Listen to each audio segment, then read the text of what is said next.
நம்ம இப்ப நோன்பு ஆரம்பிச்சிருக்காங்க. ஆமா. அதுக்கான ஏற்பாடெல்லாம் பண்ணிருக்கீங்களா? ஆமா, எல்லாருக்கும் தொழுகைக்கான ஏற்பாடெல்லாம் பண்ணிருக்கீங்களா இங்க? ஆமா, இந்த கட்சிகளுடைய வரலாற்றிலே முதன்முறையாக நாம் தமிழ் கட்சி நடத்தக்கூடிய மாநாட்டிலேயே இஸ்லாமிய உறவுகள் வருவாங்க. அவங்களுக்கான நோன்பு திறக்கக்கூடிய ஏற்பாடு, அவங்களுக்கான தொழுகைக்கான ஏற்பாடுன்னு 2-3 இடங்கள்ல நம்ம பண்ணிருக்கோம். எல்லாரும் ஒரே இடத்துல வர்றது சிரமமா இருக்கும்னு அந்தந்த இடங்கள்ல ஏற்பாடு செஞ்சிருக்கோம். இஸ்லாமிய வேட்பாளர்களே இங்க 10 பேருக்கு மேல இருக்காங்க அப்படின்னு அவங்களையும் மனசுல வச்சு எல்லாருக்கும் ஏற்றவாறு ஏற்பாடுகள்லாம் நடந்து கரெக்டா 6:30 நிகழ்ச்சியாவது தொடங்க இருக்கு.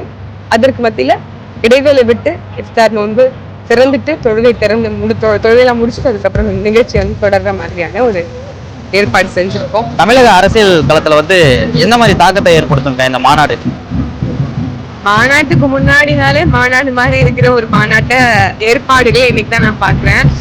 இங்க கான்ட்ராக்ட் லேபர்ஸ் எல்லாம் எல்லாருமே கட்சி பணியாளர்கள், நம்மளுடைய கட்சி உறுப்பினர்கள், கட்சியினுடைய பொறுப்பாளர்கள், நிர்வாகிகள், அவங்களுடைய பங்களிப்பு இந்த கூட்டத்துல பார்க்கும்போது பேசில இருக்குது. இன்னும் நாளைக்கு வரைக்கும் நம்ம காத்து இருக்க வேண்டாம். நம்மளுடைய ஆனந்த காணியத்தை இன்னைக்கே அந்த உணர்வு எழுச்சி, இந்த சாலையில இந்த விளக்குகள், இந்த பட்டொலி வீசக்கூடிய இந்த கொடிகள், இது எல்லாமே ஒரு பெரிய ஒரு மன நிறைவை தருது. நமக்கான ஒரு என்ன சொல்றது, ஒரு மறுமலர்ச்சிக்கான ஒரு வாய்ப்பு இது உருவாகிடுச்சு அப்படிங்கிற ஒரு பெரிய நம்பிக்கை இருக்கு. கட்டாயம் உலக தமிழர்கள் மத்தியில இது திரும்பி பார்க்கக்கூடிய வகையில் ஒரு மாற்றத்துக்கான மாநாடா இருக்கும்.